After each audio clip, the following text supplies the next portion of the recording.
Guys, 12 team Superflex PPR start 10. Are you going Ken Walker the third or a projected early 23 first and Jerry Judy? Package.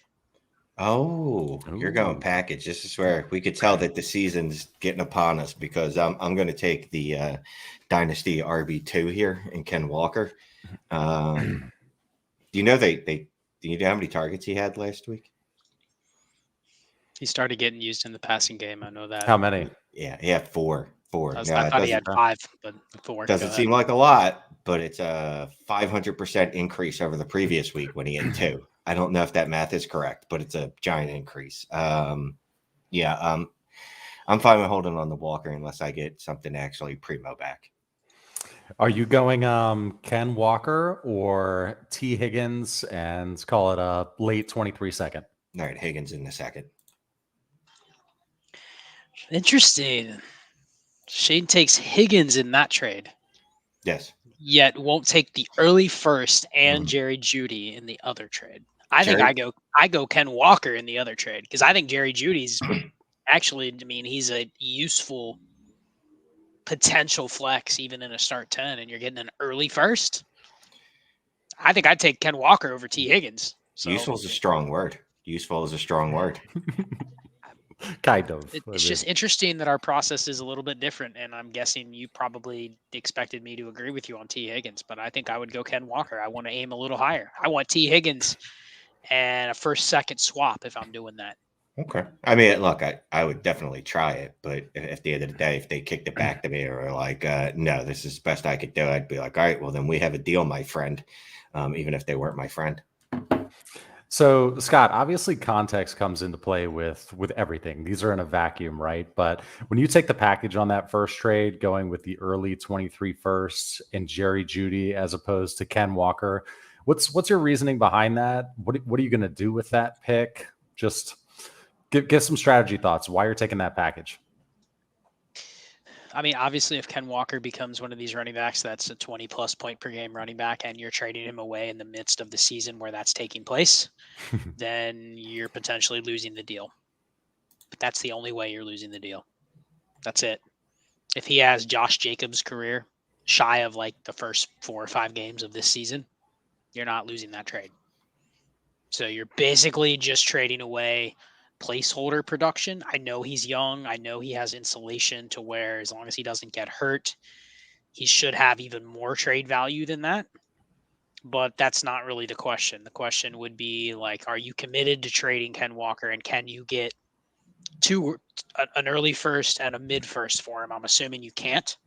And it kind of goes back to I'm interested in Shane's thoughts on taking the other side on the other deal, because it feels like the whole goal of putting a guy like Ken Walker on the block is to get out from the running back risk. But it's like, how fast are we getting out of the running back risk? Like halfway through his rookie year, you know what I mean? Well, but Shane would take T Higgins, and it feels like you are settling by taking T Higgins straight up. I mean, I know he's good, but he's not. Well, why not be aiming higher? I would rather bet that Judy and T Higgins get somewhere close enough together in terms of their usability. No, Jerry Judy's a wide receiver 4. That's what we assume, but his usage in the last month, again, you're betting on maybe his offense going back towards the positive. And, 4 weeks ago, people were paying late first for Cortland Sutton. But that's silly, and those people should be made fun of. I get that. I'm just saying you have receivers in that range that are useful even in start 10s that you're playing every single week, right? Right. So it's really just a bet on that offense going the other way. But here's the thing. That's 10% of the trade. Getting an early first for Ken Walker, I'm now taking a piece that I think, and I assume if I'm trading him away, I've already tried to get the home run deal for Ken Walker, right? I've already tried to say, hey, who wants to add to Ken Walker to get me a better quarterback? Or who wants to add to Ken Walker to get me a pivot down to another running back? Can I get Ramondre Stevenson in a first? Something like that. The thing is, nobody's doing those deals. I haven't seen one of those trades. Like, we talk about it in theory, maybe people are getting them in their leagues, but this idea that you're going to go out and trade a running back for at least like 2 first value, it's not happening. So you have 2 choices.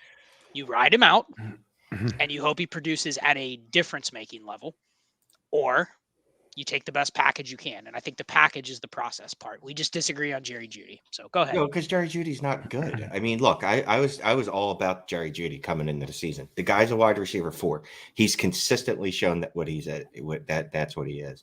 T. Higgins has the upside of being a wide receiver 1, not the wide receiver 1, but top 10 wide receiver. And in Dynasty, he is a top 8 wide receiver in Dynasty, and that's what I'm looking at. Jerry Jeudy is cannon fodder. I can't add a second to Jerry Jeudy and get a first in any league that we play in. And you know DJ that. Moore good? I can't add a second. I can't add a second to DJ Moore and get a first in any league that we play in.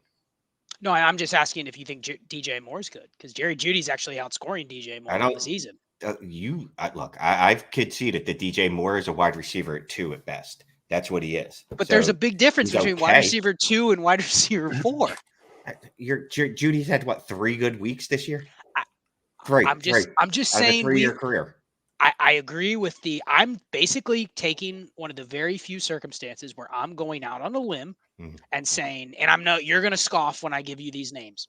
You had people out there paying fucking first for Gabe Davis. Okay. You had people paying first for Cortland Sutton. You had people paying first for Devontae Smith, people paying first for DJ Moore, people paying first for Terry McLaurin. All these names are the same as Jerry Jeudy. It's just, who do you prefer? And I think there's stink on the Denver offense compared to some of these others. And I would even admit that I would take most of those guys in a completely neutral situation over Jerry Jeudy. But they're enough in the range where it's like, if I have, and you know how I build rosters because we do the roster reviews, right? Together. I want 8 of those guys on a team where I can start 5 or 6. I don't want to just pay extra first to go upgrade to, T. Higgins. I'm not paying a first to Jerry Jeudy to go get T. Higgins, because you know what? There's going to be 35-40% of the weeks Jerry Jeudy just flat out outscores T. Higgins. So why would I use my first in 25%. That way? Here, so Jerry Jeudy over his career, and this is what he is. These are just his stats. He averages 10 points a game. 10 points. He's like a 20% market share guy. I admit he is what he is. He's literally no one. He's literally not worth. He's usable in the sense that if he's my 7th flex, great. But T. Higgins is someone that I can stick in there as my wide receiver 2 and feel supremely confident. All right, we'll get more into this, guys. This was fantastic process. This is a good spicy process debate to start it off here. So we got a bunch of subscribers in the house. Looks like we have 170-ish now. This is in a subscriber's inbox. So we need to help them out here. So it's a 10-team, 2 QB, PPR, 1.5 tight end premium, start 11. He's currently 0-9. Give Geno Smith, Travis Etienne, Chris Olave, and Chris Godwin. Get Josh Allen, a 23 second mid, and a 24 first. What do you think? Normally I'd say smash because it's a 10-team, 2 QB. The 2 QB is big, basically getting an extra first on top of Josh Allen, and you're getting the second, which is going to be the 15th pick or so in a 10 team. So still a pretty decent pedigree player. So I think I'll let Shane answer. It comes down to how you feel on Josh Allen. If you're worried at all, you're going, man, I'm giving up a lot of capital, even though you're tanking this year. Well, what's his name? Steph Diggs just tweeted out rejoice. And we've all decided that is definitely about Josh Allen. So Josh Allen is fine. Literally nothing to worry about. Now I'm going Josh Allen here. It's a decent package. The problem is instead of Travis Etienne and Chris Godwin, I'd want a quarterback. You know what I mean? Like Justin Fields and Chris Olave. All right, I'll think about it. Kyler Murray, Chris Olave. But still, and you get that 24 first, like Scott was mentioning. I can't move off of Josh Allen for that. Look, I overpay for quarterbacks, so I can't underpay when I'm trading them away. Underpay? Under-accept? Whatever. I wonder if this is only in the inbox because of the Josh Allen injury stuff. It's got to be. I mean, Josh Allen isn't typically in an inbox, right? Especially trading him away from a team that is looking for all of these. This is either a team trading away Josh Allen that is like he's their best player and they want a bunch of young pieces, or this is a contending team going like, it's 11 starters. I need as many points as I can get, and I'm shedding the risk of a guy that could have a serious elbow injury. But I love it for the rebuilding team. Like I love getting, especially in a 2 QB league, locking him down. I love that. Yeah, what I will say is I wouldn't be mad at you if you did this trade and got all those other pieces. It's just I don't know how I'd feel. Like I wouldn't be ecstatic or exuberant about it, and I used that word correctly. Nailed it. Okay, we got Mr. Wonderful here with a super chat. Thank you very much, Mr. Wonderful. It is a 12-team Superflex PPR start 10. Give AJ Brown, Rashad Bateman, Cole Kmet a 23-second early and a 25 third. Get Jamar Chase, Trey McBride, and a 23 third.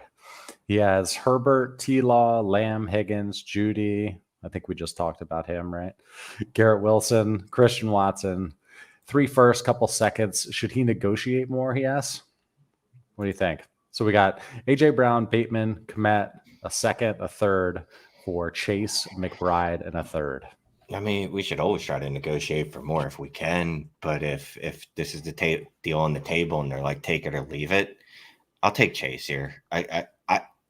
Bateman is already moved to Jerry Judy standards for me. So I've already moved him down a bit. He's just a dude. Yeah, I think this is one of those where you don't probably get this offer unless Chase is hurt. But just trying to put myself in the shoes of the team that's trading away Chase here, because I guess they really think the gap between AJ Brown and Chase is a lot closer than, maybe what the market says. So they're getting some extra pieces. But I'm kind of looking at that side going, okay, they're getting a free Bateman. They're getting the early second. They're getting Kmet. I mean, maybe they value that depth a little bit more. They're getting probably 3 of the top 4 pieces in the trade, right? And it doesn't say if it's tight end premium or not. So I assume Kmet's literally like the same as a third almost. Would he matter in tight end premium? I don't think he matters anymore. He did last week. Does he matter? No, but value-wise, I think you could offset like the third in a non-tight end premium. Like I'd almost rather have the pick, you know what I mean? So, yeah, that's the only other thing is now you have Higgins and Chase. Like you're going to go try to turn T-Law into Burrow, try it. Yeah, why not? Go all in, baby. I will say it sucks when they're both on bye, which... Well, they would have both been on bye this week if Chase wasn't out with a hip injury anyway. But they get greedy, man. You play AJ Brown this week, and you hit that trade right after the week game start this week. Exactly. Well, that's what I was going to say. 105 Sunday. Yep. Yeah. Boom. Yep. Steal that extra bye week. Okay, so we're gonna go to a question that someone had for us. So, in a 10-team 1 QB PPR start 9, he's a contender. What is the absolutely minimum, is how I wrote it. What's the absolute minimum you would take for DeAndre Swift? Not picks, because he needs the points now.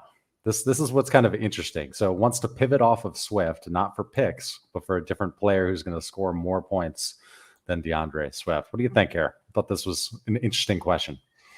So it's obviously going to be a wide receiver, right? Because we're not going to pivot to another running back, I don't think. Are we? Oh, no. Keep going. Oh, okay. Well, I'm going wide receiver. I'm really down on Swift, I guess, right? Like I started trying to move him months ago, 2 months ago, whenever. As soon as the season started, basically. I take Deebo Samuel, Steph Diggs, DK Metcalf, Amon-Ra St. Brown. I would take... if you need points right now, I guess Michael Pittman and Deontay Johnson wouldn't be a great move for points right now. But just in a vacuum, over just a dynasty trade straight up, I would take either of those dudes over him too. Yeah, it's interesting because can you get Austin Eckler for Swift? I don't think so. And that just proves that we should stop altogether caring at all about rookie contracts, running backs that are younger. I mean, you're flat out saying you can't trade a running back that is 23 that has a season that's almost, almost difference making for the current RB1.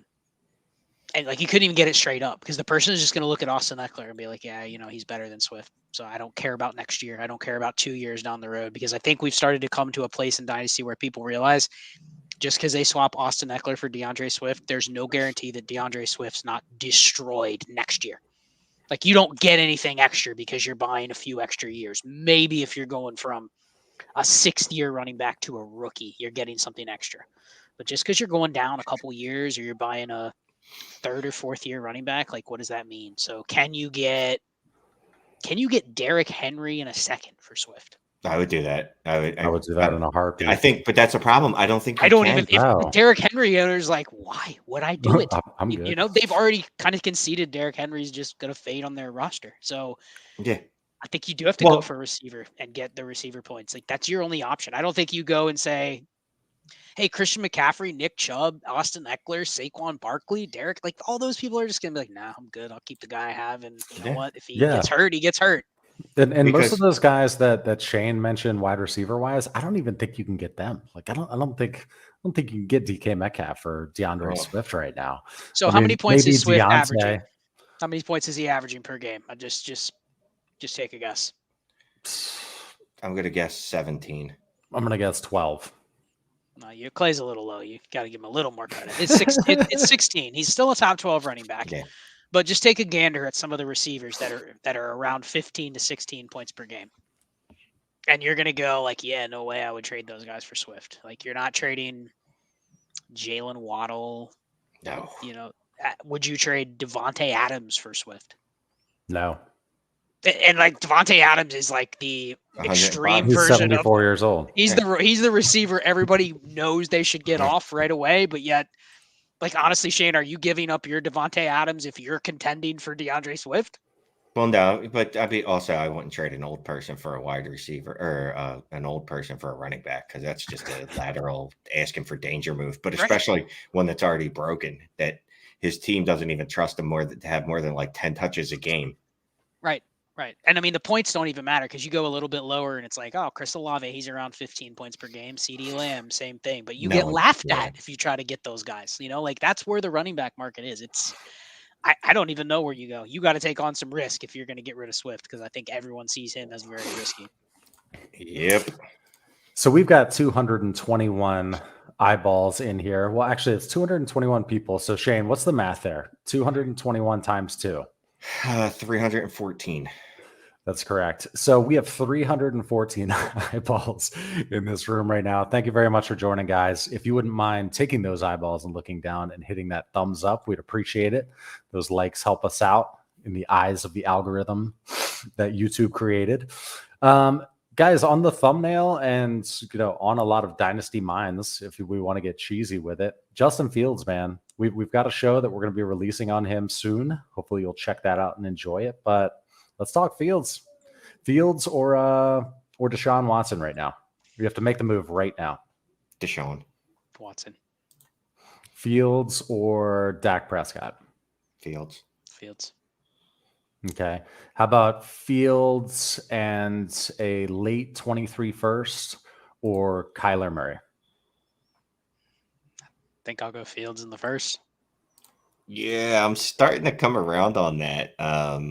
We talked about that exact scenario on the show. So we'll leave the context answer there. Yeah. But what's your quick answer, Shane?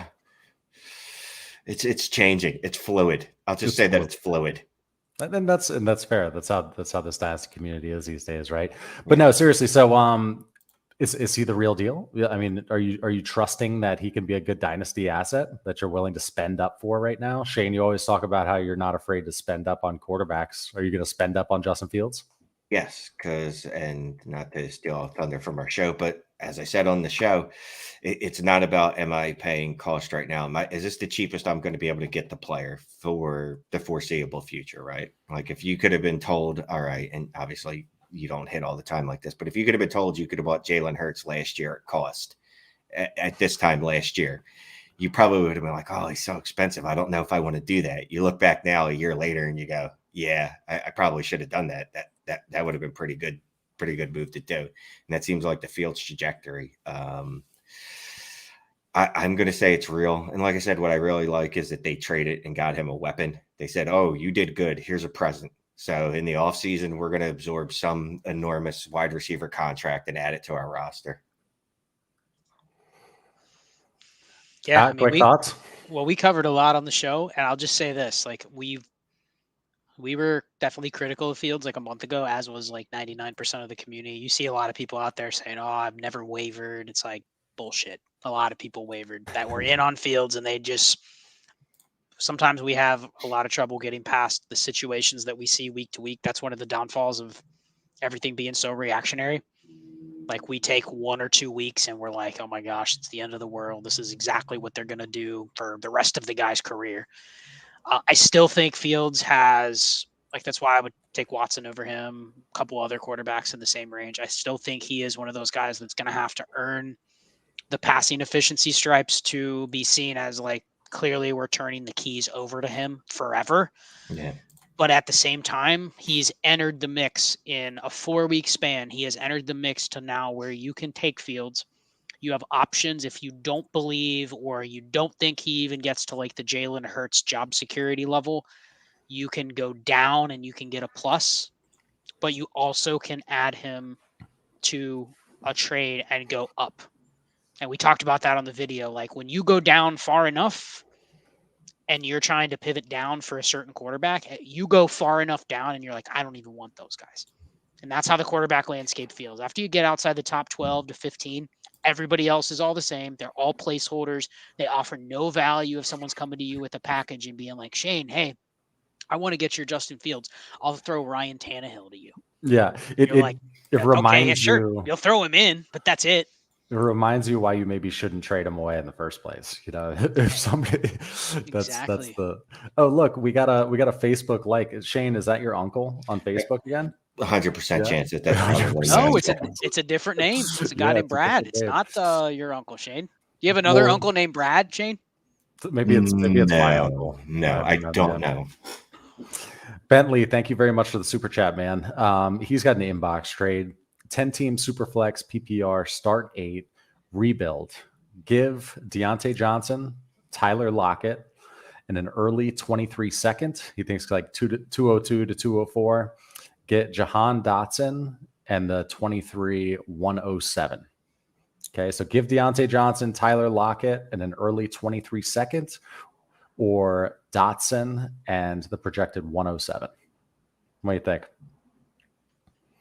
I'm good with it, just for the dynamics of you're turning 3 assets into 2. So just in a start 8, that principle is one of the first things I would look at. Second thing, I mean, you're probably getting an equivalent or close to equivalent receiver with Deontay at the 107. So it comes down to like, are you willing to basically pay, I don't know, what does it end up being? 6 draft slots or so from the 202 to 204 plus Lockett to get to Dotson, or if you want to flip flop them. So I'm actually okay with the other side too, because you can argue that 107 and 202 and a 10 team is in a similar tier. So I get it from a rebuild perspective. Maybe it helps him get some points off his team, you know, get something for Tyler Lockett, which you have like a couple week window to do it. No one else wants him after that. So I'm good with it. And I feel like people hate Deontay Johnson, and they just, as soon as they have a reason to get rid of him, they're like, yeah, I'm done with this guy. Just and maybe I'm holding on, but I think I'm going to hold on to Deontay Johnson here. I don't. Josh Dotson doesn't really do anything for me. I know he scored well at the beginning of this year when he was scoring touchdowns every 2 receptions. But I think I'm going to go Deontay side here. Can he take out Deontay and remove one of the other pieces? Like I would be fine if you can rework it and keep, because I think that's the thing is like we know Deontay is very good.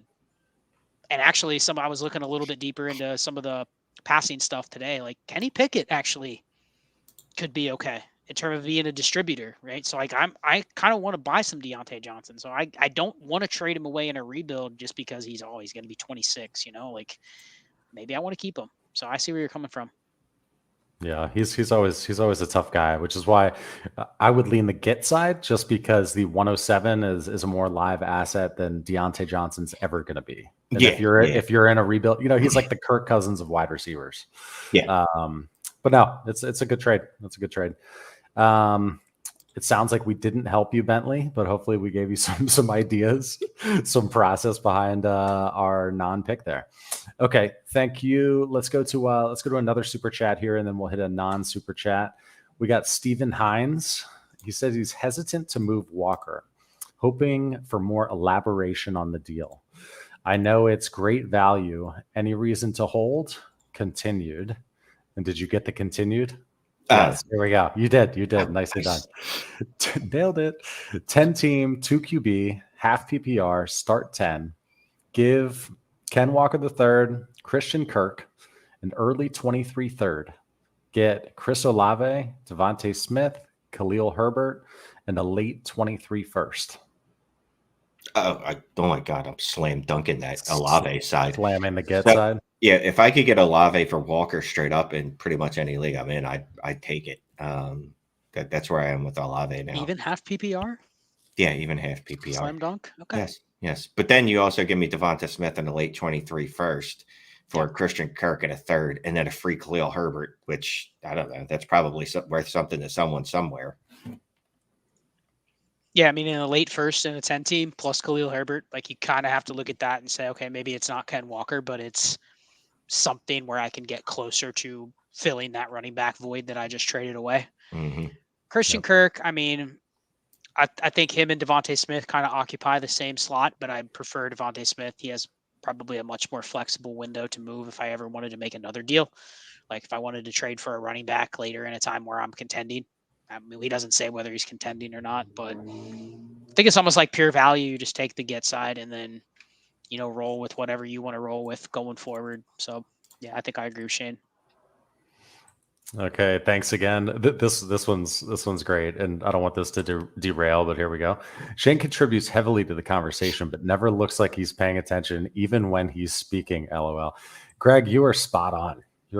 I asked him a question twice in a row before we hit record. He's like, "Sorry, I still wasn't listening." I was like, "Shane." Jesus. So Drew's got a good one here. How far torn down is too far torn down in a rebuild? So you're stripping it to the studs, but when do you need to, hold? When you start getting rid of young wide receivers or good QB assets on the super flex you could be building around? What do you think? I mean, that's one good place. I just look at things at in a time frame, right? So if I'm looking at a team and I go, all right, I tore it down to the point where I can't see competing in 2 more years, 3 more years. Like literally, the soonest I can see competing is in 3 years. I went too far. Like I've cut too close to the bone. Like we're taking marrow now, then I've cut a little too deep. And if it's because I tore it down and not just because I drafted poorly and traded poorly, you know what I mean? I'm like, oh, I might have an obsession with trading that I need to get looked at here. Yeah, I think you'll just look at some positional principles here. Like we always tell people on our roster reviews, as Clay disappears from the screen. Hi, Clay. Hello. We always tell people on our roster reviews that we're okay if you're not contending this year. If you just flat out say rebuilding, not contending, however you want to phrase it, every running back can go. And a lot of people go, I get a lot of questions on Twitter and it's like, hey, I'm going to contend next year. Should I trade for Ken Walker? Going to contend next year. Should I trade for Travis Etienne? Should I trade for Breece Hall? I kind of look at those and say, you can build a running back room, maybe not the best one ever with the best running back room in the league. You can build a competitive running back room given how much variance happens week to week, month to month, year to year. You can build a competitive running back room if you have some draft picks and you have assets to trade. We know that. And I think we're coming into this golden age where the good running backs that are still hanging on for the last couple of years of their career are going to be more attainable over the next year or two than they've ever been. So running back's fine. I think where you get into trouble is when you're looking for picks to fix your quarterback room. And then also we see a lot. One of the things Shane and I always say on the roster reviews, when somebody's sitting on like 6 firsts, maybe they even have an elite quarterback or they have 2 good quarterbacks. We're always okay getting ahead of the game at the positional advantages at tight end, right?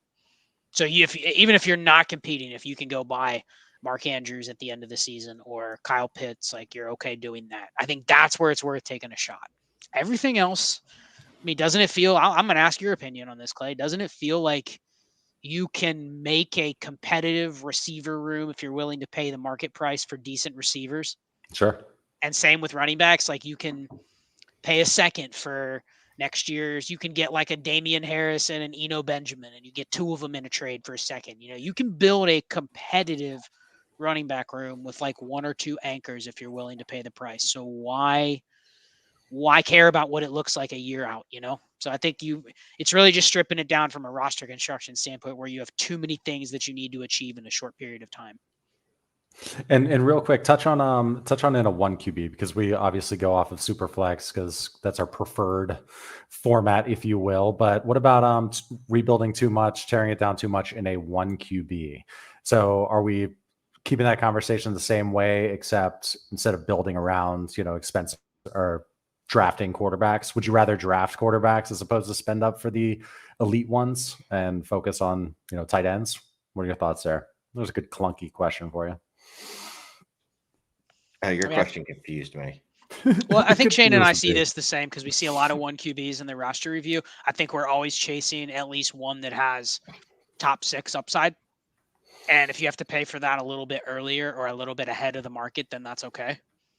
But that's it. If you don't have access to one of those guys, then I'm okay waiting, stripping it down.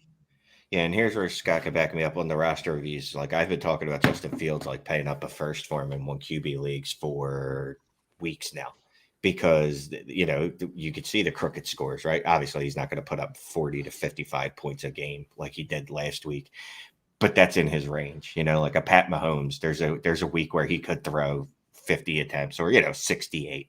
So I definitely want to get one of those top 6 guys that, like, their numbers matter. Like Scott, I think the difference we've talked about before is, like, they can on average 5 points more a game than your opponent.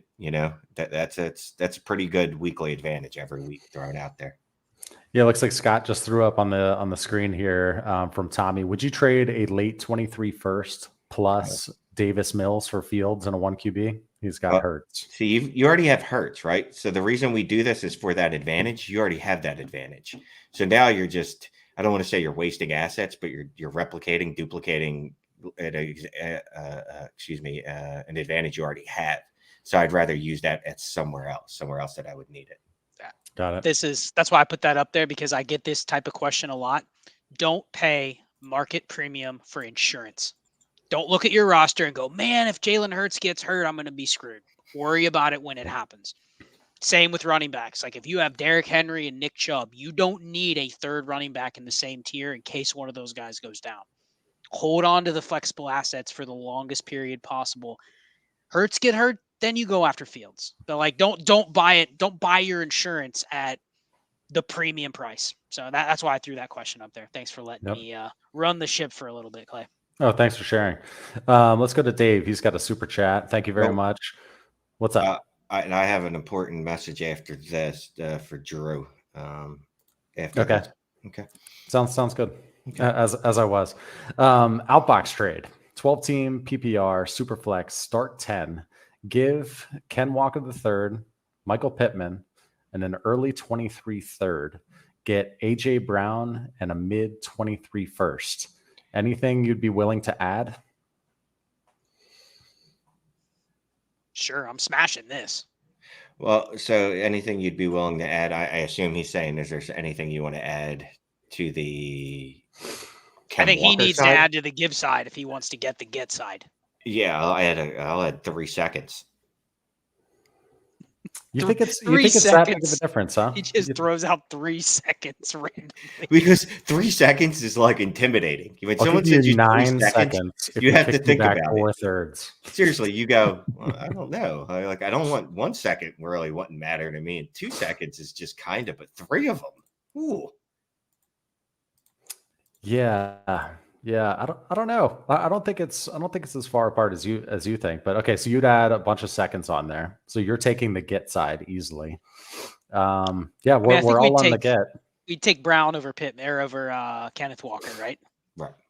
And then I'm taking a mid first for Michael Pittman. I'm sure I'm giving back a third, but I guess I'm just thinking of like the value on Ken Walker right now. I mean, in some leagues may just be absolutely bonkers.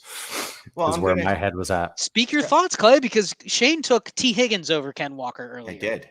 So speak your thoughts. I'm getting over the flu. Nobody needs to hear my thoughts.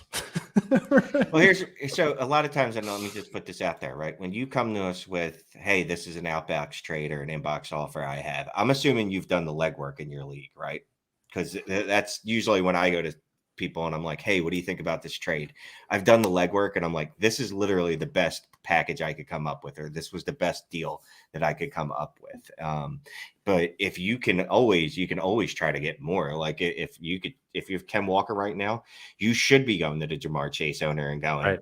let me just see. Here, you want Ken Walker and Rashad Bateman? I don't know why he would take Rashad Bateman. Pick another receiver, one that's not hurt. But Ken Walker and somebody that's not hurt on your roster and go, hey, what about Jamar Chase and his hip problems? You want to let him go, and I'll take that risk on? So are you going, I guess just generally, I know you wouldn't trade one for the other, but ETN over Ken Walker or Ken Walker over ETN? ETN, because he's a better receiver. Man, I'm kind of thinking, part of me thinks the market could like Ken Walker even more than they ever could like ETN. I mean, if everything's equal, injury risk is equal, the situation is similar in terms of their usage. Obviously, ETN has the higher receiving game potential, but it just feels like if Ken Walker were to go out and just absolutely crush the rest of the year, he'd be the guy that a lot of people would be fawning over, whereas ETN would be good. But I just think people are still in the back of their mind have still some questions about ETN, like, he didn't play as a rookie, shared time in certain periods. So I feel like the market potential on Ken Walker's higher. The market loves Ken Walker. It does, but it loves ETN too. I've been peeping the Twitter streets, and they're like the running back 1 and 2 in Dynasty right now, like interchangeable. Yeah, bonkers. Okay, so this was posted in the community tab. Rank these 4 quarterbacks in 4-point per passing touchdown format. So rank these quarterbacks: Kyler, Herbert, Fields, Dak, Lance, Lawrence. So I guess it would help if I put these up on the screen. Yeah, because it's Kyler, Herbert, Fields, Dak, Trey Lance, Trevor Lawrence. There, I'll get them up there today. Nah, at some point here. There we go. Let's. I just typed it in here. Let's plop it up on the screen. Do you see it in the live? There we go. There we go. About goddamn time. All right. So Kyler Murray, Justin Herbert, Justin Fields, Dak, Trey Lance, Trevor Lawrence. All right. So Dak and Trevor Lawrence, Trey Lance. Those are my back 3. I'm probably going Justin Herbert, Kyler Murray, Justin Fields, Dak, Lance, Trevor Lawrence. Yeah, I'm close. I think Herbert is a clear 1 still. He's still a top 4 or 5 quarterback in Dynasty, maybe higher. I think he's just stuck in a situation that's doing him no favors at this point. So he's clearly the 1. I mean, we already talked Fields versus Kyler. I think they're the next 2. And then Dak is close behind them, just probably doesn't have the ceiling. Lance and Lawrence is close, but I think I'd still take Lawrence, because I think he has a much higher floor, meaning like he's not going anywhere. He's going to get 4 shots in the NFL before anybody gives up on him. Lance, I think, is more of an acquired taste that's going to have a very limited window. Like, not saying he's not going to be the starter next year, but if we get halfway through next year and he's not healthy and he's not running and he looks like Justin Fields did early this year, it's going to be like, wow, I'm not sure about this guy if he's even a starter. But so I'd just take him after. I'd take him last of the group, just especially because he's injured. I mean, that's by default. You said the magic name there while you were going to throw it, Justin Fields, right? So if you're like, I don't feel like paying for Justin Fields because that's just too expensive in my leagues now. So that's who you go out and get. You get Trey Lance and go, all right, if he comes back next year, dude's healthy, he's my Justin Fields. You know what I mean? And completely different play styles, obviously, but like Kenny Pickett. Like, is there ceiling there? Zach Wilson. I like Trevor Lawrence, but I think for me, I like to play ceiling. So that's why I'm really I'd put Lance over Lawrence. Yeah, I wanted to bring Zach Wilson up in a Fields trade. Which side would you take here? Justin Fields or Zach Wilson and a projected mid-23 first? Let's call it like let's call it a 105-ish. You think it's going to be pretty solid 105? I think I'm taking Fields.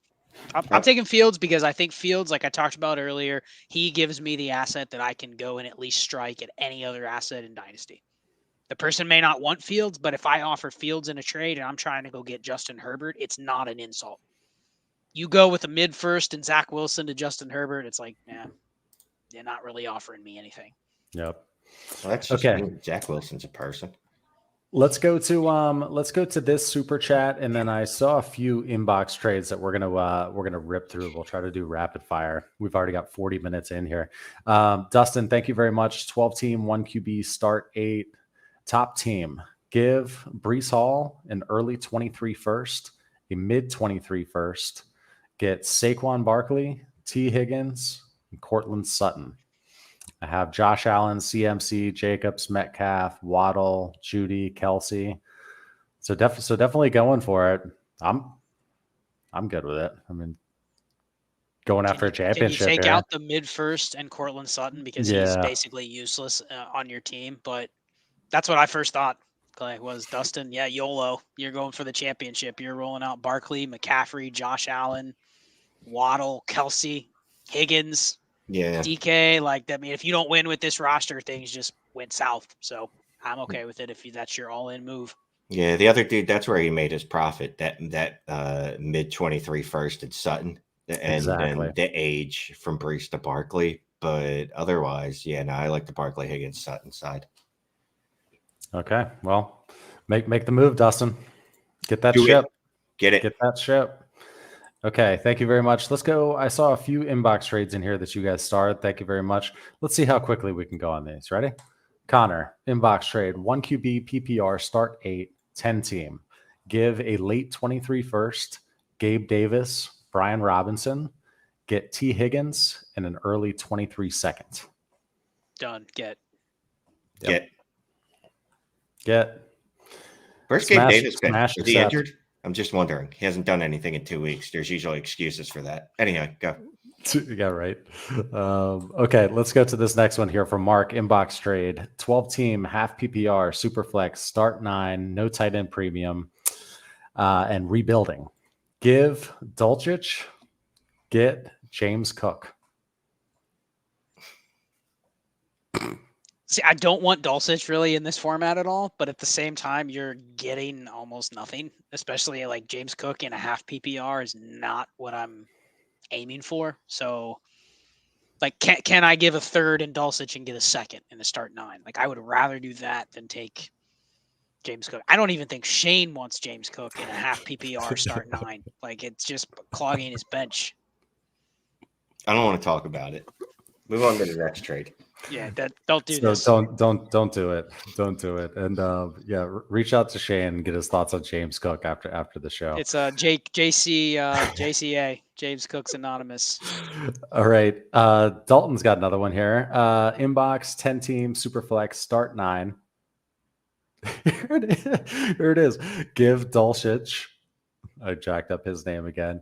Get a 24 second, likely to be early. Yeah, do that. Yep, do it. agree. No premium. Do it. And then don't buy James Cook with that 24 second, right? Okay, here we go.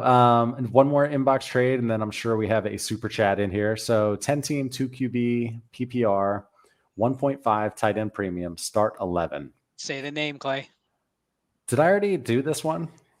Yes, you did. This is one that I did. This you is one that I had. This is I'll one say that the I name. had in the hopper. It's just shouldn't have. Hush. No, dude, That's what it pronounce is, it right? correctly. It's Diffa Bernek Lekwanda.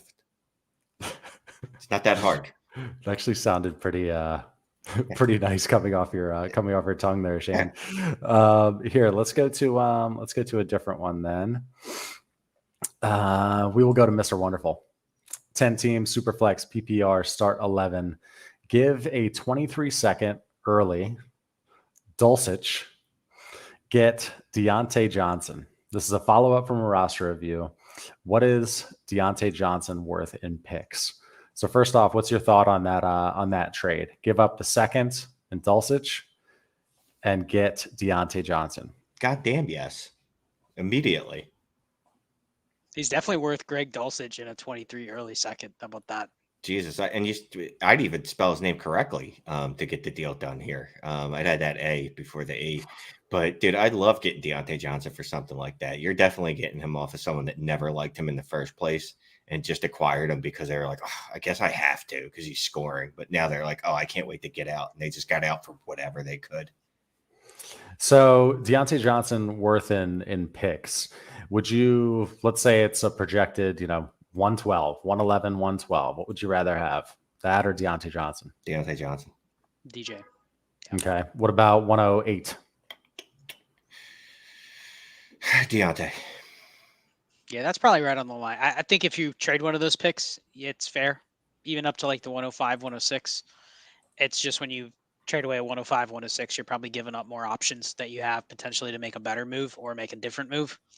That's why I'm hesitant to do that. But if you get, there's a very good chance you get into the midst of draft season next year and you're man, I'm stuck in this tier from like 106 to 112, and I wish I could trade him away for, especially if you have multiple picks. If you have like a 106, 109, 112, and it's all one tier, you're kind of like, man, I'm going to get 3 players, but I really don't care which one. So give me a veteran, and the one you probably can get a guy like Deontay with is the earliest one. So that's the risk you take. Right. All right. Sounds good. Let's go to this super chat here because it also gives Scott a shout out on his new show. If you don't already listen to it, Tommy, thank you very much for the super chat. Just sending because I promised Shane some cash after answering my question in a comment last week. And Scott, love your theory at Destination Dynasty. So if you guys haven't checked out Scott's show yet, definitely do so. He crushes it over there too. So appreciate you, Tommy. Thank you. Thank you very much. Thanks, Tommy. Okay. And here is Shane's uncle. He was watching it on YouTube this time. Okay, let's go to. But he ventures over to Facebook to make sure he puts a comment in. Yeah, let's go to this inbox trade for Joe. Let's help him out here. So 12-team Superflex, half PPR, start 10. Give T-Law, get Stafford and the 101. Rebuilding. My other QB is Mahomes, and I have no RBs. Yeah, do this. But immediately trade Stafford for any bag of nickels you can get because that dude is shot. Yep. It's a bummer. That's one of those deals where you got to get the quarterback back, right? But he really offers no value in this trade. Like you see 101 and you're like, yeah, 101 is literally more valuable than all but a dozen assets in Dynasty already. So yeah, take it. All right, and I'm assuming that this is with picks where your draft is after the NFL draft. So guys, let's talk about Joe Mixon real quick. So most of the time after a performance like that, everybody's like, sell your Joe Mixon, sell him high. Is he possibly a buy? I mean, Shane, you've been saying that you've liked his peripherals. I think I nailed that. But yeah, what are your thoughts on Mixon? Playing against Mixon sucked last week. If you had him, you were happy. Go ahead. To me, he's still a buy because I think people are going to look at that and go, well, he had 5 touchdowns in one game. Well, obviously, he's not going to do that again. But his peripherals were still super strong. Like regression was coming. Now, I didn't expect it to all come in one game. And this is how droughts happen afterwards. But I still love his usage. I still love that he's the goal line back. He's the red zone back. He's getting, targets. So everything I liked about him before the 5 touchdowns, I still like about him. He just, had a 5 touchdown week to add to it. Yeah, I mean, I can't say he's a buy because he just had a game like that. Like it's bad process to buy now because you're going to pay 30% more than what you had to pay 2 months ago or 2 weeks ago even. So I think people are smart though. Like if you have Joe Mixon, you go put him on the block in your league. Did anyone knock down your door to get offers to you? No, of course not. People aren't that stupid. Like some people will do that, but you hear out there a lot of content's like sell high, sell high, sell high. It's like, dude, nobody's buying. Nobody buys the running back that has the 4 touchdown game and the 40-point performance. You kind of just have to say that's in the range of outcomes of any running back that is historically elite or very, very good, and it can get a lot of touches. Like go and look at the top of the running back boards in terms of like most points scored in a game, in a single game over the last 5 years, and literally like every one of the top 50 performances is like stud. Like you don't score 30 plus points per game at running back unless you're like really, really good. but you also don't sell those guys high after a big game. I think everyone just looks at Joe Mixon, Derrick Henry, Dalvin Kamara, all those guys after big games. Like, we still know what they are. They're risky. And you guys probably get the same feeling when you get someone offers them to you after a big game. I don't get that big game in my points or in my lineup, right? Yeah. Like, Yeah, it needs to where were happen you last again. week? Exactly. So it's easier. It's easier to sell high on players that the rest of the market already loves that you don't. Like Gabe Davis. After Gabe Davis explodes for 20 points or 40 points or whatever it is that he scored and then didn't score again in that last 3 weeks, and you don't believe in him, so that's the type of player you could trade. Like Joe Mixon, the market doesn't believe in him. He's an older running back that people just don't like. So even if he put up 5 scores, like Scott said, no one's going to look at him and go, yeah, that's probably going to continue because, well, that'd be some kind of record if it did. I'm not great with math, but that'd be like probably be a record. Yeah, it'd be like close to 100 touchdowns in a year. Yep. I mean, I will say, regardless, I know David said in the chat he has a tough schedule. He does. I think he has a pretty high floor, though. He's got a 12-point per week floor with the potential, just volume-wise, to get 20 plus in any given week. But do you I guess what I always ask people, or whenever people come to me and say, hey, should I pay a first for Derrick Henry? Should I pay a first for Joe Mixon? Should I pay a first for Dalvin Cook? It's like, no. But if you make one move like that, if you pick Joe Mixon because of whatever reason it is, go for it. But you have like one or two moves you can make, and I don't care who it is. But just understand that you can't just chase one good game. You got to have like your research done on schedules and matchups and usage and say like, all right, I'm going to make an educated bet on Derrick Henry, and that's the guy I'm paying the first for. And there isn't like a right or wrong answer. It's just you don't need to buy 3 of them. Pick your shot.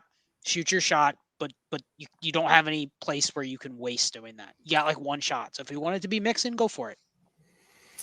Tyler, thank you for the super chat, man. Traded Najee and J-Rob for Miles Sanders and DJ Moore. Good deal?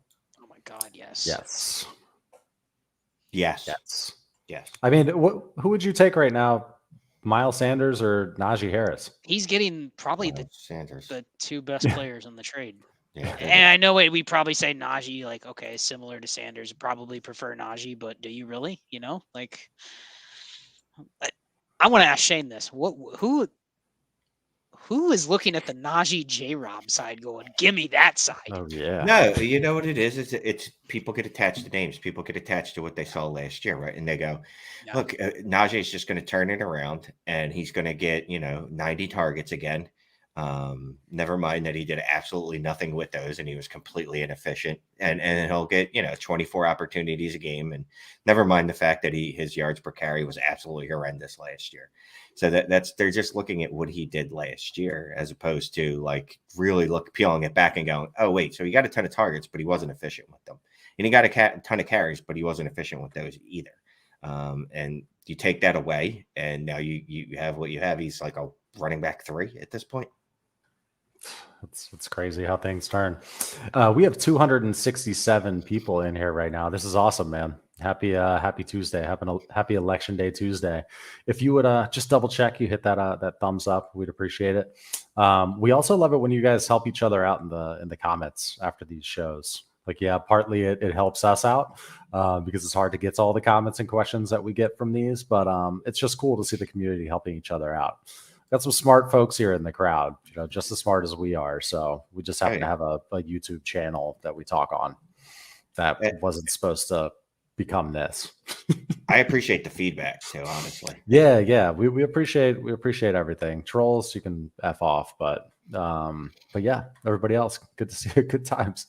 Let's see here. Drew says, gents, I asked a few weeks ago how to upgrade in a 1 QB from T-Law and Rodgers. Shane said, buy Fields, and we all laughed at him. I went and got Fields plus a 24 early second for Khalil Herbert and a 23 late third. Yeah, there you everyone go. laughed at me. Poor soul on the other end of that deal. Woof. But look, if you're gonna buy, you're gonna buy low on players. Like, just try to get ones that have some ceiling, right? Because they probably won't hit, but if they do, it's a beautiful thing. You know what I mean? If you would have bought low on Jalen Hurts, if you would have bought low on Justin Fields, you'd feel really great about life. Yep. Okay, let's go to this next one here. Super chat. Thank you, Thomas. 10 team, start 8, 1 QB. Targeting trading away Claypool, a 24 third for a 24 first. Trying to decide if I ship Claypool in a rebuild, if I can only get a second and need wide receiver. So yeah, I think he's gone if I can get a first. Matter of fact, I was in this situation both ways, but I traded him away for a 24 first, and I traded for him with a 23 second and third, I believe. Yeah, I mean, what would you rather have, a dime and a nickel or a quarter? I like That's quarters. basically what this Or more. is. You're Take a turning quarter. 15 cents into 25. You're eliminating the space it takes up in your pocket, and it's a 10-team start 8. You're getting a first. Do it. Get rid of Claypool. I like Claypool, but yeah, you're turning him into something a lot more fungible and valuable. Yep. In a 1 QB start 8, what are you then doing with that 24 first? You're trying to tack it on to one of your wide receiver 2s and get a wide receiver 1, right? And you're trying to just buy a hammer, immediately put that 24 first on the block, right? Yep. Yeah. Trying to bribe somebody in the league doesn't understand the settings and get a 5-for-1 deal. Yeah. Attach him to Gabe Davis to see if you can get a real wide receiver. Boom. Stephon Diggs. All right. Thank you for that super chat. I see same guy has an inbox trade. Let's address this one. So 12 team super flex PPR start 10, Justin Fields and Gerald Everett, or Mac Jones, a 24 first, 24 second, 24 third, Jahan Dotson, and Noah Fant. Rebuilding and already have 4 23 firsts, including my own. Okay, so it's 12 team super flex start 10. It's Fields and Gerald Everett, or Mac Jones, a 24 first, second, Dotson and Fant. Yeah, Justin Fields over the various stuff. Yeah, I mean, just some context for some guy. You've already got the 4 firsts. Like, one of the things, we had another question. I don't know if we'll be able to get to it, but it was basically when you're rebuilding, but you have all these picks, like eventually you have to start going the other way and converting it to players within the right roster construction. And so I don't know what, his other quarterbacks look like, other than he says he has the 4 first. We don't know anything about his team, but you already have one of those quarterback spots spoken for. And even if you're like, I have 4 early firsts, I'm going to be able to draft quarterbacks. Don't go backwards, right? Like, this is the type of move you would make, and you'd probably still want more for Fields if you're blowing the team up. But he already has Fields. He has 4 firsts. Like, unless the rest of his team's just a, complete trash can, then he's probably going to be able to contend. So yeah, don't make this deal because you're not getting enough value anyway. Okay, so we've got another super chat here that I'll pull up from Bobby. But first, what are your thoughts on Tua lately? I mean, Tua and Justin Fields. What's the delta there? Would you rather have Tua and a 24 first and Ayuk, or Justin Fields? Oh, I'm sorry. I was texting my uncle. What? I'm going to give you Tua, a 24 first, and Brandon Ayuk, and I want your Justin Fields. Yeah, I'm taking Tua in the first. Look, I trashed Tua after being in on him 2 years ago, and I trashed him mercifully. Unmercifully? Whatever. I gave him no mercy in the offseason, and I still trashed him through the season, but he's been good. Look, he underthrows passes. Like, there's at least 4 attempts a game. He completely underthrows. Like, it's just disgustingly bad. But that said, he's still producing. And if I can get a free first with it, I think I'm going to do it. Yeah, I mean, I've never been in on Tua, but right before he came back from his injury, I did that quarterback efficiency show, and he was one of the guys I wanted to buy. And I had to kind of say, all right, I've been wrong on him. Maybe this year might be kind of like the perfect storm of, they have a defense that's just been absolutely terrible for the last 5 games, which has helped him put up a lot of fantasy points. But I mean, you look at some of the passing efficiency stuff, it's off the charts. Mm-hmm. It's better than Mahomes. It's better than Burrow. Like, it's top of the league. And not saying that won't regress a little bit, but even if it regresses like 20%, he's in the same conversation with those guys, which all he needs to do is continue that. As long as he's one of those guys where you're like, we're going to try to surround him with weapons, I don't see how he fails. So, I mean, I'd rather have Fields, but I think Tua is firmly a top 12 quarterback. So if you're giving me an extra first and potentially a startable receiver at certain times, or at least a receiver I could turn into something else, right? Like Shane would probably say, what can I add to that first and Ayuk to get a good receiver, right? Like something like that. Yeah. But I like that. I don't think that's the type of pivot down that I would consider a strong pivot down off Fields, right? Yeah. Because you're not going down that far. You're basically going down like a tier at most. Do you think Tua has enough juice to get up to the big boys? Like, would you take not yet? No, because I think he's got or a couple early 23 firsts or Justin Herbert. Early 23 first, multiples. That's where it gets tough, man. Potentially, yeah. But you generally don't think he has enough juice quite yet to get up to the big boys. I don't think the community will ever value Tua up there. I think there's too much stink on him already from where he came from. He's always going to fight the demons of being probably the third best QB in his own class forever. I just don't think he ever gets to a point where it's like he's a consensus top 5 dynasty quarterback. But does he just have like the next Russell Wilson / Kirk Cousins / like that career track where it's like he's always better for the most part than where we valued him until he's not, So I think he's probably hangs in that QB 8 to 15 range his entire career until he just falls off and nobody wants him. Yeah, I think he could be Dak Prescott, right? Dak Prescott, Kirk Cousins, but and again, those are good quarterbacks. Those are top 10, top 12 quarterbacks. But I don't know that he'll ever be elite. Bobby, thank you for the super chat. One QB, start 9, own Lamar, and have Likely, Everett, and Hawk in a shallow 10 team. Jeff Wilson and other great free agent on wire. Drop a tight end or stay put. Trading minimal here. Okay, so owns Lamar, has Likely, Everett, Hawk, and a shallow 10 team. Also has Jeff Wilson and a couple other good free agents are on the wire. Should he drop a tight end or stay put? Cutting Likely for Jeff Wilson. Okay. Is a league this shallow? Yeah, I'm cutting Likely for Jeff Wilson. I'd cut Gerald Everett for Jeff Wilson. I mean, yeah, you could. But if I had to pick who I'd rather start next week, I know the Ravens are on a bye. I would start Everett over Isaiah Likely. So, I mean, you're not keeping 3 tight ends in this format. So, I guess pick one. But I wouldn't disagree if you cut both. Probably cut both for running backs, right? Yeah. If there's something like Jeff Wilson, if there's 2 of him on the waiver wire, Yep. I guess, yeah, having Likely, Everett, and Hawk, you can definitely cut one of those and maybe address if you even need Everett. Okay, thank you for the super chat, man. Appreciate you. All right, let me start that one. This Hurricane Lane guy, his avatar cracks me up, man. It's Peyton Manning with the giant forehead. It gets me every single time I look at this. Nelly's got a question. Would you guys trade Jamar Chase for 3 first-round picks, or maybe Olave / London and 2 firsts? I mean, that second deal is a smash. Yes, I would prefer the second one. I'd take either of those guys plus 2 firsts. Yeah, I prefer the second deal, and I prefer the first version of the second deal. But yes, I would do both. Yep. Yeah. So I mean, obviously not if 2 of them are early 23 firsts and one is a mid, but let's say 3 mid 23 firsts or Chase.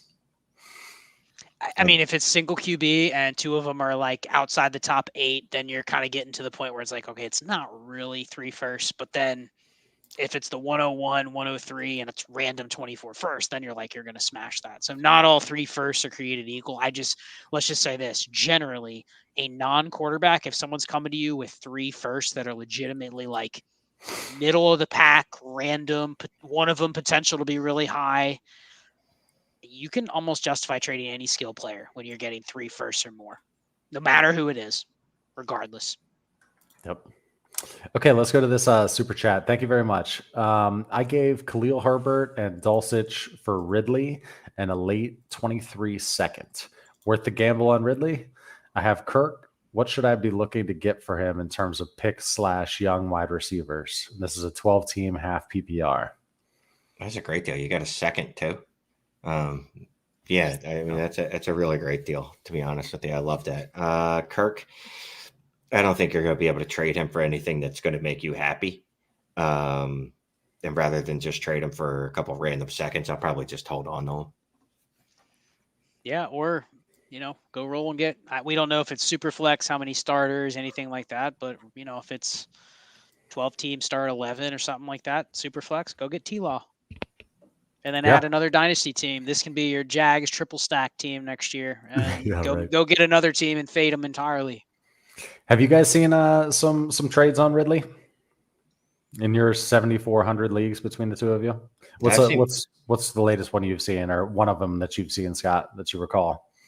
I think he's creeped up to the early second to mid second price range. I think there are some trades where if you can get out of receivers that are producing right now because of their circumstances, but I think people see Ridley next year as, and we've talked about it before, like he's going to have a window where the day he's reinstated and the Jaguars announce like he's an important part of our future, like people are going to legitimately be back in at like late first, early second round price. And that's when I'm like, okay, maybe I'll sell a Ridley for like a 24 first then, Right. But I saw a Tyler Boyd and a third for Ridley, or the other way around. Someone gave Ridley and a third for Tyler Boyd because I think they needed a receiver to play, but something like that I could definitely see. So what do you think he's going to be like when he gets on the field? I know we're like totally projecting here, but if you're buying Ridley and you're hoping to keep him, what do you think you're going to get on the field from him? How many targets? Roughly how many yards? Go ahead, look at that crystal ball, Shane. You're not even listening. I am. I'm going to go with 140 targets. I'll go with 1,300 to 1,400 receiving yards. Really small window. I think he'll be a low-end wide receiver one. You serious? Wow. If he gets on the field. Are you serious? Are you serious? Yes. What was he before he went out? Well, minus those not 4 that. weeks. He's not getting 1,400 yards. Well, he wasn't playing in a targets. 17-game season. Strong. How many targets did he have? He was on pace. He had 52 targets in 6 games, and he left one of the games early. So, okay, yeah, he's probably the 140 targets could be in the range of outcomes, but that was also with the Matt Ryan offense that was throwing it 625 times a game. Doug loves to throw. I don't think 1,400 yards is in the range of outcome. I could see the targets. I could see the targets, but that yardage is aggressive. That's like top 6 wide receiver numbers. 14 touchdowns. So do you see him being a wide receiver too? Shane, you think he could be a wide receiver one? Scott, I think he could wide be receiver one or two. It's very hard to be a wide receiver one with how many good receivers are in the league right now. I mean, you look at, so for instance, AJ Brown is on pace for 147 targets and 1,450 yards. So I don't know if Calvin Ridley steps right in and can get close to those numbers. I think he can give you a mid wide receiver 2 pace season. He could do what Christian Kirk's doing. Christian Kirk's on pace for 90, 1,100. And, I don't know if he'll end up with 10 touchdowns, but I think that's fair. But 1,400, I don't think so. Shane's the highest I've seen on Calvin Ridley. If he thinks he's getting 1,400 yards. So John has a trade in his inbox: 12-team superflex, half PPR, 1.15 tight end premium, start 11, contender. Give Mike Evans, get Michael Pittman. I love this kind of move, just because you still get some fantasy points and you get some more value installation. Yeah, it's a good way of getting Evans off your team. And Pittman is not great with math. At least 13 years younger than Mike Evans, so definitely. Scott, you got this grin on your face. What's the grin? What side are you taking? No, I'm just laughing at. I was laughing at Shane's eyes. I wasn't sure if he was tired or he was looking at this like, oh my gosh, someone actually traded Michael Pittman for Mike Evans. But yeah, I agree. This is a great way to like truthfully, is this anything different than just one of these receivers goes into the other one's slot in your lineup? Mike Evans isn't winning your league. So like I don't understand the person that trades away Pittman unless they just think he's nothing, and we'll get 6 points a game the rest of the year. So yeah, great deal. Good, Yeah. well done, John. And you know what? This is the type of deal that I probably would never even send because I would look at the other side and be like, "There's no way he There's would no way accept they're this." interested. Yeah. And then boom, he gets it. So well done. Yep. Okay. Let's go to Kevin here. Thank you, Kevin. Would you take Lamar Jackson in a mid-second and give up Josh Allen? I used to think Josh Allen was less likely to get injured, but now dude, yes. I would just go ahead and do it. What's the latest? That's still evaluating. Is there anything more firm? Steph Diggs tweeted out, "Rejoice." Oh yeah, that's Josh right. Allen's fine. Rejoice. And we're supposed to hear from somebody with. I mean, I keep seeing that McDermott's going to talk tomorrow. Like, we'll probably get more clarity tomorrow because we're going to get practice reports and you're going to actually get feet on the ground in terms of like what's going on for week 10. But yeah, I mean, this seems like there's very little risk here if all you're giving up is a mid-second. If you lose out, then what? It basically it's almost like straight up. This isn't really a tax. You throw a first in there, you're starting to get a little bit to where like you're having to make the person think about the risk. But yeah, I would do this.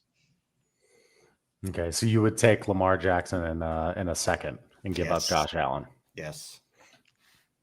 Okay, already. Wait a second. No, I'm on the other side of that. Yeah, that's what I was thinking. Yeah, there. give me Allen. Give me the Allen Josh side. Allen. So maybe we're not clear. Yeah, give me the Allen side. Oh well, I don't agree with either of you. I'm taking Lamar Jackson in the pick. Okay. Interesting. We could go on for this one, but this will take the rest of the show. We got questions to answer. Probably. Drew, thank you. 12-team Superflex in his inbox. Give AJ Dillon, Gabe Davis, and a 23 late first. Get Breece Hall, Evan Ingram, and a 24 second. I'm rebuilding and I have 4 23 firsts and 3 24 firsts. This feels like this is like a fetish thing, right? Like you just whatever your kink is, if you can afford your kink, it's okay to do it. Breece Hall's your kink. You can afford to get Breece Hall in this. Just what he could be, what we saw that glorious 4-game run there of just pure running back one magic. I'm good with this deal. Yeah, I mean, I'm surprised Shane wasn't even more emphatic because I think you're trading away everything he hates on the other side except for the late first. So yeah, I'm okay with it too. So you're good with it because I mean it's a rebuild and you're buying an injured running back in a rebuild, but you're good with it mainly because of the value you're getting right there, getting Breece and Ingram in the 24 second. It's the context too. He has 4 firsts, right? So I'm thinking worst case scenario. Worst case scenario, Breece Hall comes back and he's J.K. Dobbins, and I missed out. It's like, I took a shot. It's a calculated risk, and the reason I can take that calculated risk is because I have enough insurance in those other picks. Where, all right, if this doesn't work, I'm not going to destroy my roster over it. If I only had 1 first next year, it'd be a different story, especially in a rebuild. I think to be fair, like this isn't ideally how you'd want to trade these pieces away, right? Like you're giving up 3 pieces that you should be able to, especially if Aaron Jones maybe gets banged up more or misses a game or 2, you should be able to sell the 3 pieces you're giving up individually instead of just taking back. Essentially, you're getting Breece, you're getting like a filler tight end in Evan Ingram, and you're getting a future second. So it feels like he's trying to look at his roster for next year and align things a certain way. The only hesitancy for me is there a better deal that I'm losing out on by accepting this? Like, I don't think you're giving away anything groundbreaking, but can I sell AJ Dillon for a 24 second by himself? Right. Yep. And then I sit there and go, okay, what can I get with Gabe Davis on a 23 first? Is Breece Hall the best thing I can get? Or can I add another first? Can I add one of those other firsts and get a quarterback? Can I get Justin Fields instead? Like that might be where I would look instead of just accepting this. This one's good here from John. Thanks for being one of the only channels to keep a calm demeanor and still provide intelligent debate on so many trades and profiles. Y'all 3 and Andrew Korikoff, jacked up that name, deserve Matt Berry followings. Thank you, John. Appreciate it. Yeah, I really do. Clay's yelled at me a lot to make sure that I remained calm. No, I think we're a I think we're a good mix. We're very much just of the people, right? Yep. Like we didn't expect to have 4,000 followers. And what does that even mean anyway? We got 4,000 people in the Dynasty community that we hang out with. Okay. Let's go to, we've got some more here. Oh, open for 24 hours. I haven't seen this avatar on a live stream in a little while. What are you paying for Josh Allen in a 12-team Superflex Dynasty? I have 423 firsts, Rodgers, Cousins, Pickett, Lance, Pierce, Henry, and Adams. What would you give? Would you try to give maybe a couple of those on top of Lance for Josh Allen? Yeah, the first thing I would do is be like, all right, let's see how desperate this dude is or female is. Like, are they really worried about Josh Allen? Can I get Josh Allen for Henry and Adams? No? All right. How about Cousins, Henry, and Pierce? Can I do that? Can I give up Adams and Lance for Josh Allen? How about Adams, Lance, and a first? There's a whole bunch of mix and matches you could do. The moral of this story is you should be able to walk away with Josh Allen with this abundance of trade assets. Yeah, I mean, I did a poll the other day, and it was Josh Allen versus 4 firsts, and a lot of people said they would take the first, but that was in the midst of like the scare with his elbow, and he really didn't know anything. So I don't know if that would be tempered if you looked at this again, like in 2 days, and we get some news that updates us a little bit more on it. It feels like the pieces that he's throwing out there, like if you go to the person with Josh Allen, you're like, hey man, I got Aaron Rodgers, I got Kenny Pickett, I got, Derrick Henry. That's why I said Lance. That's why I said exactly. Lance. Like the other pieces, like what pieces on there, Clay, would you say are actually worth more to you keeping or selling separately versus throwing them in this trade? It's basically Lance and Pierce might be the two things. Maybe Adams, where people would go like, I want those, but otherwise, I think you're gonna. In the utopian world of Shane, you'd be able to just give all the players, right? Yeah, but I think you probably have let me throw all the players and just get Josh Allen. I don't want to give up those picks, but you probably got to give up probably 2 firsts with at least one of those other players to even be in the zone. But I mean, Lance or Cousins could move the needle enough because one's productive, one has upside. Yeah, Aaron Rodgers, you'll just get laughed at. No one wants Aaron Rodgers, and Kenny Pickett is too much of a dart throw. Yep. Austin, thank you for the super chat. 8-team, half PPR. What is half point per completion? Start 9, contending. Tons of value on the bench. Has 423 firsts. Year 4 with a 5 and 10 year pot. Any win now moves you suggest? Adding wide receiver spot next year. RB is very highly valued. Okay. 8-team, half PPR, half point per completion, start 10, contending. Has picks. This is year 4, and there's money on the line for next year, year 5 on the pot. I mean, so we're going to go down the list of old man wide receivers that are worth buying, that are uber productive, right? Like Tyreek Hill, Devontae Adams. Steph Diggs isn't quite a gray beard yet, but he's getting there. I mean, all those guys are win now guys. I'm going to everyone that's at the bottom of the – how many teams is this? 8-team. I'm guessing 4 teams make the playoffs. If 6 teams make the playoffs, then I don't know what to tell you. But I'm assuming 4 teams make the playoffs. I'm going to the other, like the bottom 2 that have to have someone on their roster that I can use. Yeah, I would try to keep a couple of those 23 firsts too. Just 'cause it says RB very highly valued. So the 23 class, I always think running back, obviously. What are your thoughts, Scott? Yeah, I mean, I guess we don't know how many starters are here either. So in an 8-team, half PPR. Start 10. Okay. Yeah, so why did I not see the start 10? That's still probably the threshold for receivers is still probably pretty high. Like if you're not in the wide receiver 2 range, you're getting to like probably bench level players because you're looking at what the equivalent of like a start 7. 12 teams start 6 or 7. So it's like extremely shallow. So I would prioritize whatever quarterbacks he has. I'd prioritize stacking. Like if you have Deshaun Watson, like Amari Cooper would be a guy I'd go after. And you might say, oh, he's not the best of the guys you could get, but like in a start 7 or start 8, like you need as much weekly upside as possible. Like it's way too variant week to week. So I would say just prioritize stacking if you can't get those guys we already talked about. Good stuff. Hopefully that helped you out. Appreciate that super chat, man. Okay, let's go to another. Let's see if we can just find a question. Maybe this will lead to something here. HDM the Savage. I'm 9-0 and I have no obvious holes in my team, and I have the 101. Should I just hold on to it and take the pick or trade it for value? You're in a great spot not having to do anything with this.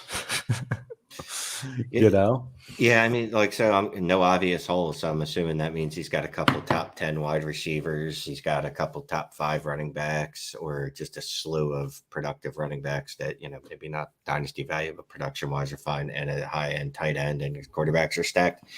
I'm fine with just holding on and making the pick. And drafting Bijan. Right. But and also, I don't know when your trade deadline is. So I'm going to hold that pick as late as possible, because I'd wait until I absolutely need it. Like, in the matchup in the playoffs, and I go, this looks a little too close. I might only win by 10.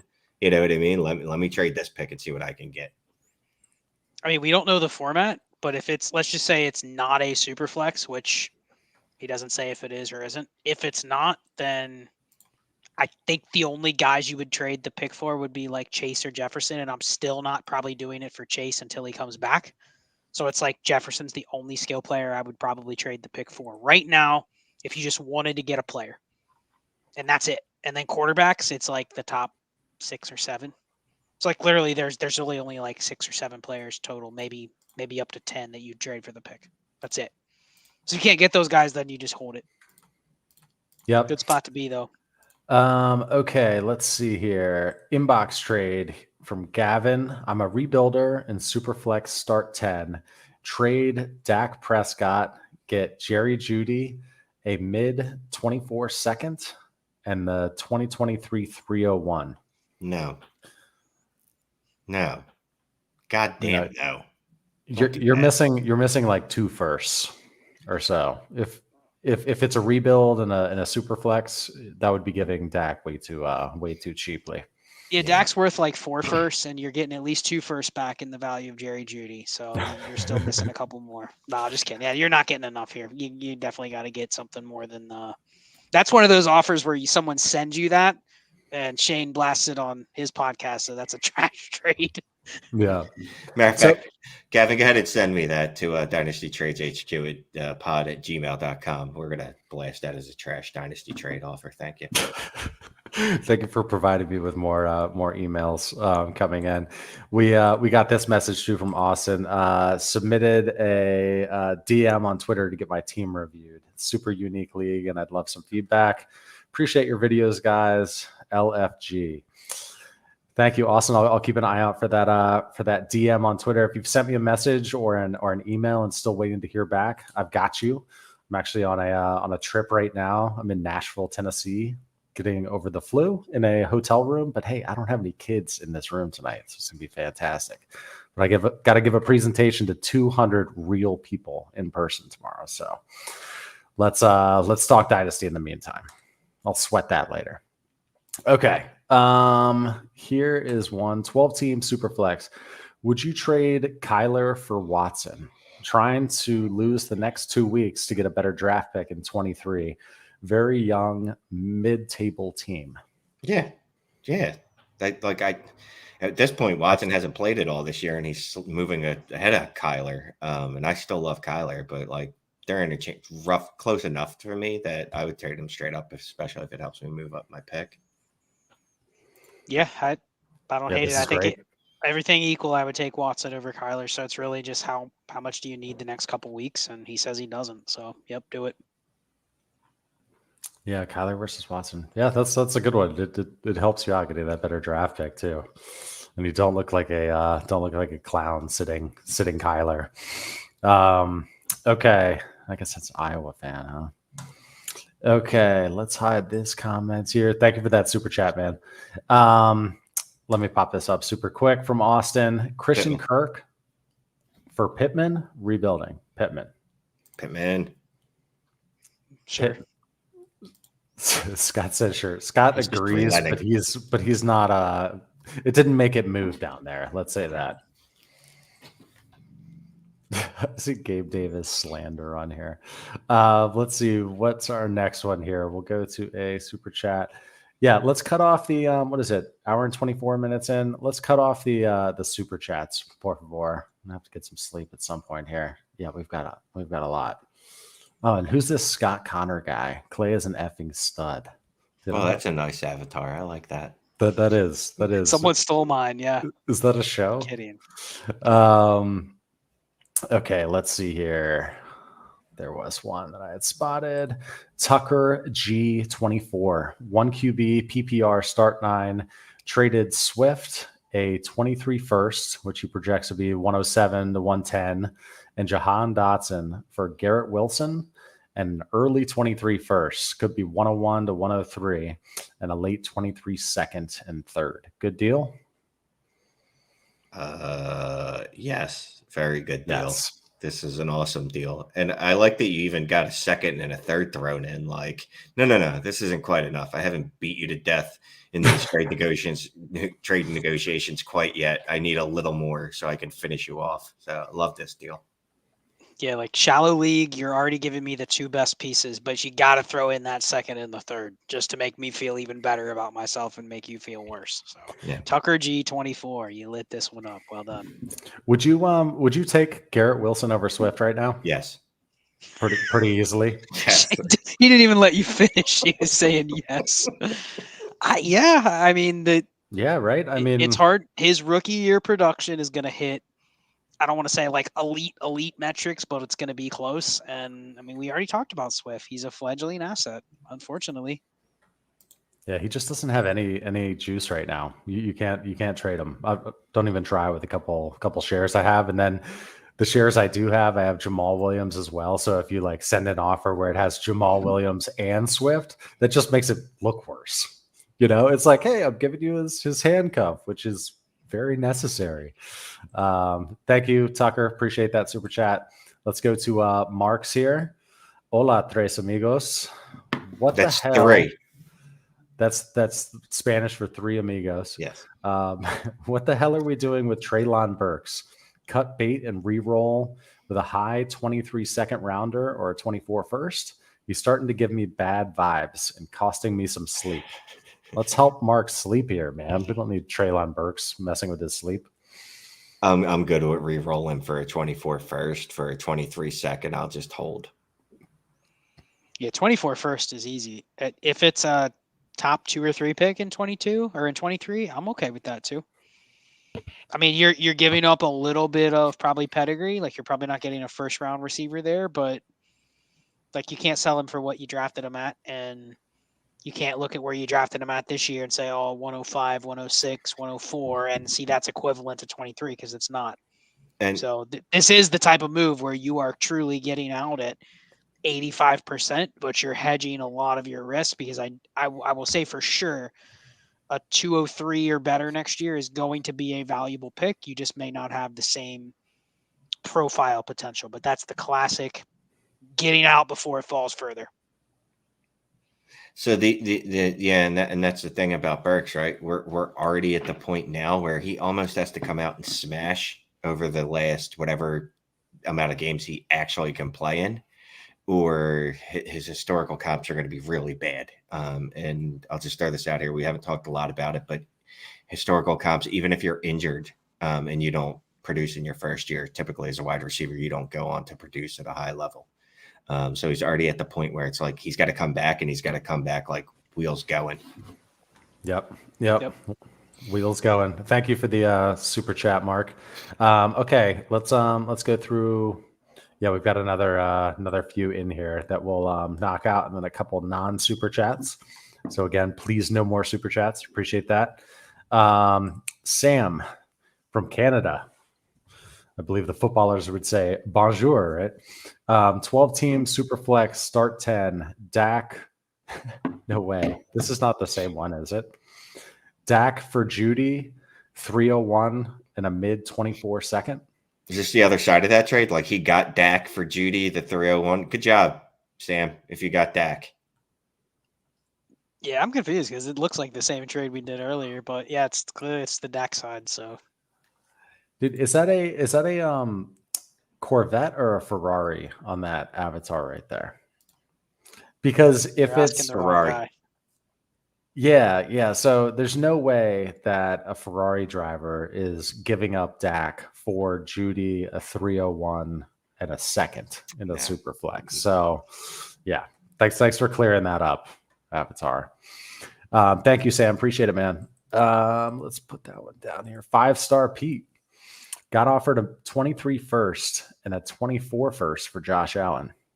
12 team super flex. Currently sitting at 3-6, and he's at 7-2. P.S. Love your channel and your content. Appreciate that, man.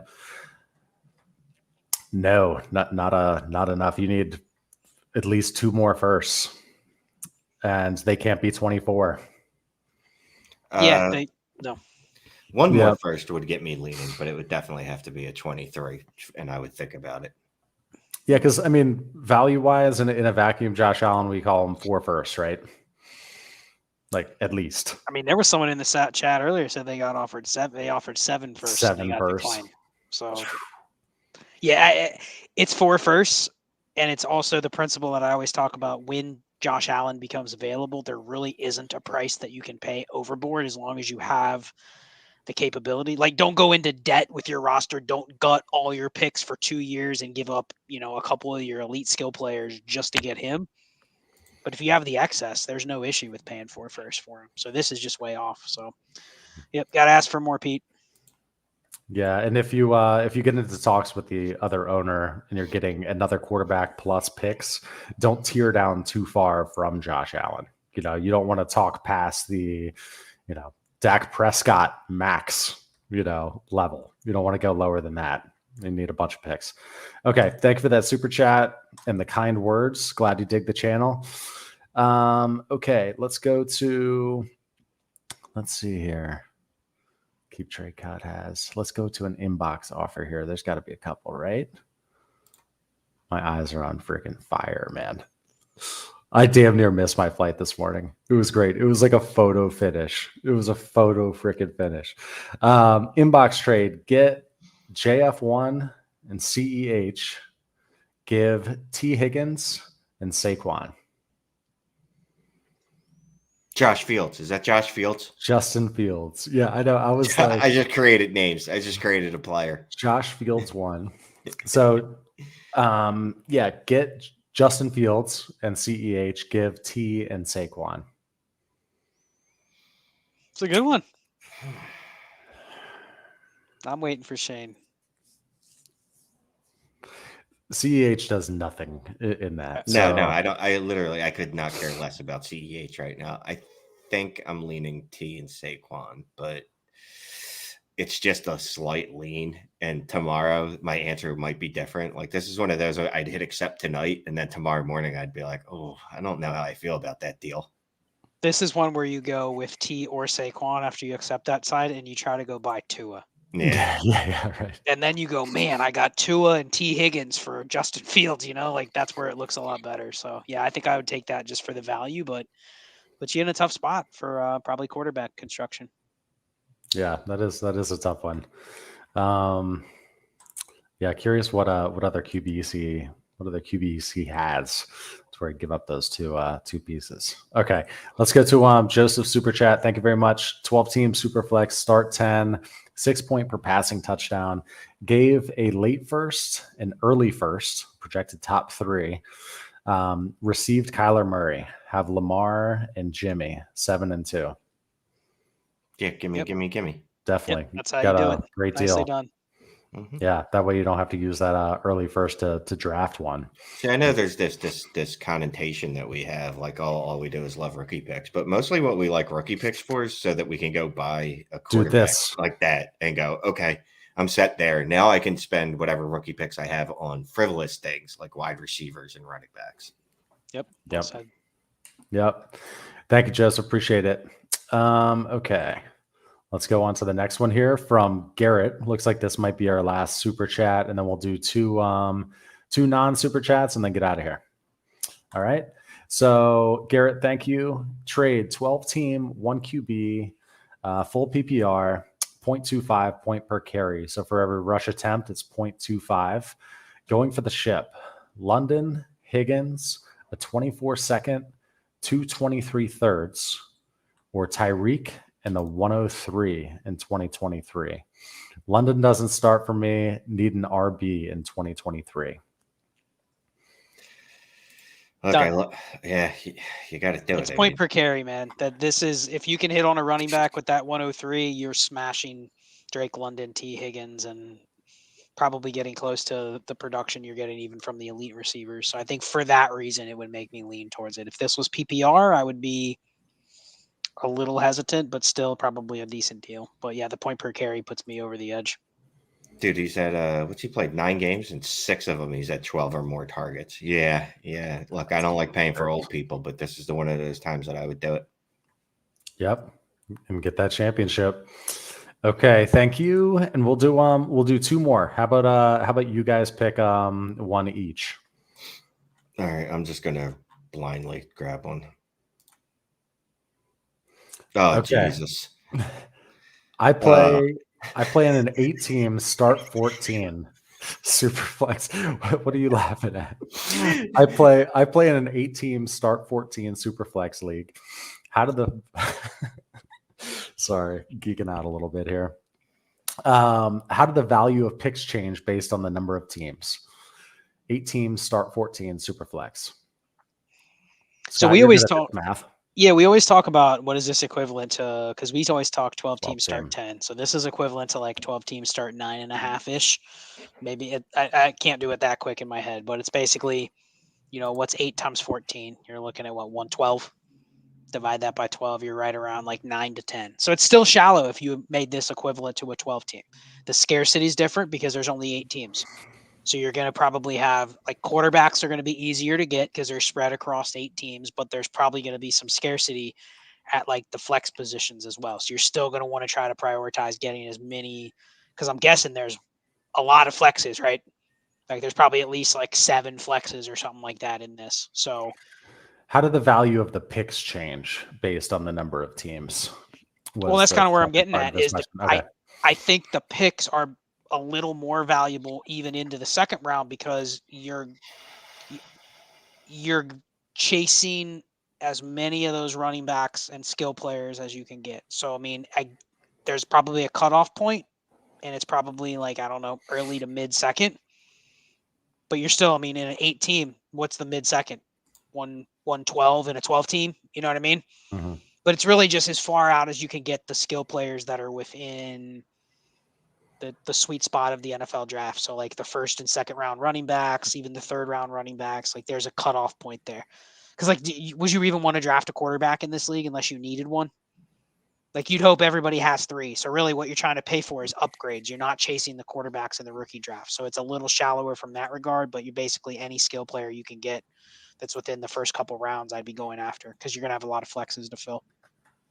Yep. Okay. And then Scott, you got the last one. Let's see. There was a couple in here there. Okay, you do one. I wanted to let me put this one up while you find yours because I thought this was cool. Let's see some more outbox trades on the show. That's true. Let's send some freaking offers, right? Outbox trade, 12-team Superflex PPR. Send Pickett, Josh Jacobs, a 23 mid first, and receive Deshaun Watson. Yes, do that now. Do it. Oh wait, you're sending it. I like it. Hopefully he hits accept or she hits accept. Whoever hits accept. Yeah, I like that one. Yeah, love it. And you know what? Kid Cudi brings up a good point though. One thing we talk about in our roster reviews all the time and just in general, I don't know if we bring it up enough on here, is you should be the aggressor in most situations. Like don't play defense. This isn't hockey or soccer. This is fantasy football. You go on the offense. Yeah, like that offer is probably unlikely to land in your inbox, right? But send those out. Like that's probably one of those teams that is sitting on Kenny Pickett as their QB1. It's like that you need to upgrade, so send those offers out. This is the one I chose. Let's see, Sean McGee. I have the 101, 102, 104, 201, and 203. Would you hold or sell some of them? Mahomes, Chase, Walker are the 3 cornerstones. I mean, I'm probably going to try to sell the 104, 201, and 203. And I would, oh my God, add in Bijan and Gibbs to Walker and Chase just makes me feel all tingly inside. So that's probably what I would likely do. And then the 104, I'd try to get an established receiver. 201 and 203, I'd get Scott's favorite receiver like Jerry Jeudy. And so see if I can get like a Jerry Jeudy type for one of those picks. Yeah, I mean, if this is super flex, though, we'd probably say, how do you get that second quarterback, right? Like, can I add Ken Walker to the 104? What quarterback can I get? So I'm assuming it's a 1 only because of the because that's what just I'm assuming. So I have no basis for that actually. So if it is super flex, though, and he only has Mahomes, like, you'd be fine adding Ken Walker to the 104 if you could get Deshaun Watson or something like that. Like that, For sure. That's where I would be looking first, knowing that I have no pressure to really have to win next year, but you're setting yourself up with getting the cornerstone quarterbacks and you're moving, you have 101 in the bag. So if I traded Ken Walker to upgrade at quarterback, I'd be okay with it. But you could be like Shane, you could maybe zag and go, you know what? I'm keeping Ken Walker and I'm just going to draft every damn running back and play that way. I've heard Shane say that multiple times. Like, if no one will trade with me with what I want, then I'm just drafting every running back next year and going to smash your face. Yeah, I can just smash them in the 5 face of them might go down, but I'll have 5 more. I don't care. Screw you. Don't trade with me. Yeah, that 101, 102, 104, that's leverage right there. Yep. Over, people are going to be so envious of that pick arsenal there. So that's it from us, guys. We got 292 people still in here. Thank you so much for joining. Hit that like if you haven't already. We appreciate all of you guys. Would you like to say goodbye to our awesome crew here? Nah, I hate leaving everybody when the traffic's so high. We've left 100 questions on the table. It sucks. But yeah, we appreciate everybody for tuning in again. These Tuesday night streams, man, this is something about the midpoint of a new week, but we're just a little bit past the week that just happened. It's like the perfect time to talk Dynasty. So just thank everybody again. Yeah, no, appreciate it. And like I said, I appreciate the feedback in the comments. I actually do read them. So if you want us to talk more about, single quarterback leagues, things like that, just let us know. It will definitely try to, and definitely appreciate everyone watching. Tuesdays, this is the best time of the week, except for date nights. To be continued on our next show.